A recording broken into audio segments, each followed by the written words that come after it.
Hey everyone, hope you're doing well. My name is Dell, and I am the True Essence Connector, help individuals to go from inner conflict to inner peace. I wanted to share with you a moment, besides this moment, a moment that happened yesterday that impacted me and impacted the person that this moment happened with. And also, I know it's going to impact those who are listening to this. And the moment that happened yesterday involved my son.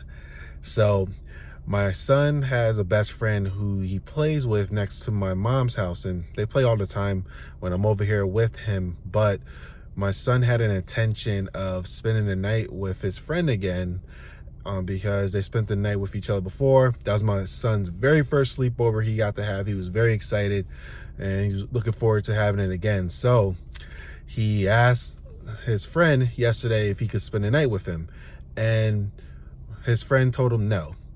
And what happened in that moment was my son just started busting out, emotionally crying, really just having a tantrum and being upset for getting that no.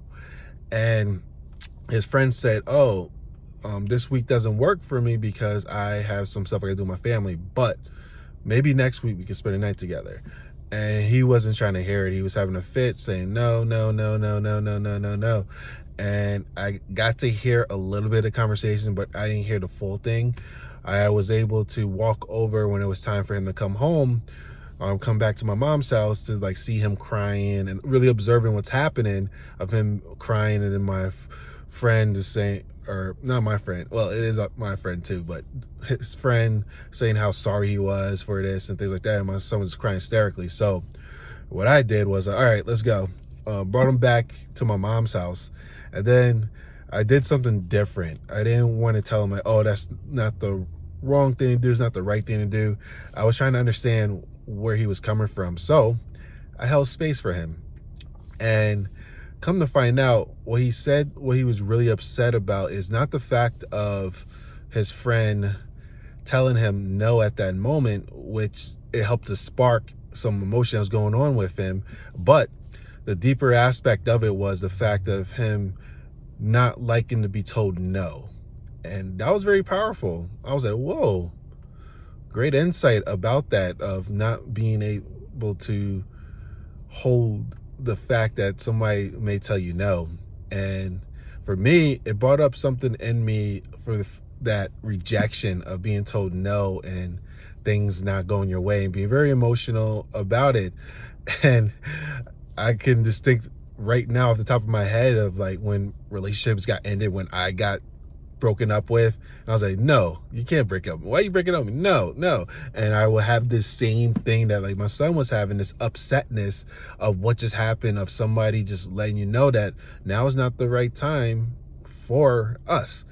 And wow, I was integrating that. I'm like, oh my goodness. But it was a cool thing because I could be able to help my son integrate this at a young age, because there's so many adults out there, myself included, who still can't handle somebody telling them that you're not what I prefer, or this can't, what you would like to have happen can't happen right now.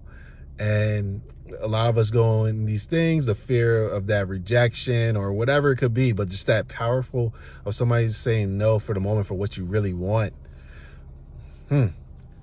That's the fear that stops us from being able to really go for what we want, for that fear of potentially being told no. And like I told him, and it helped me integrate as well, is the fact of the no is no for just this moment. And I asked him, is it no forever? And he said no. I said, it's just no for this one moment, but this no one moment allows you to do something new in this moment if you allow it. But also right now, you're sad right now. So I told him, give yourself permission to fully feel this emotion of sadness and really work through it. And he did. He was crying. He was upset for about like 10 minutes. Kids get through stuff so fast. But when he's done with it, I asked him, I said, what would you do differently if somebody would tell you no again now? If there's something you really wanted and somebody say no, what can you do? And the crazy thing is, like he said, first, what I would do is I'll take a deep breath and I will accept what is happening right now. But I can be able to do something else. I'm like, whoa. And this is why I say all the time that my son is like one of my greatest teachers, because of the fact of things like this. He's very powerful with his emotions, but now he's learning how to integrate it in a beautiful way. And with that being said, I want to bring this home for the people who are listening. There's going to be moments in life, it's inevitable. Somebody's going to tell you no. Somebody is not going to want to be with you. Somebody that you want to be with is not going to want to be with you in a moment. It may be a job that you really want to go after, that you get the rejection letter. There may be a business opportunity, any opportunity in life that you go after and you're told no.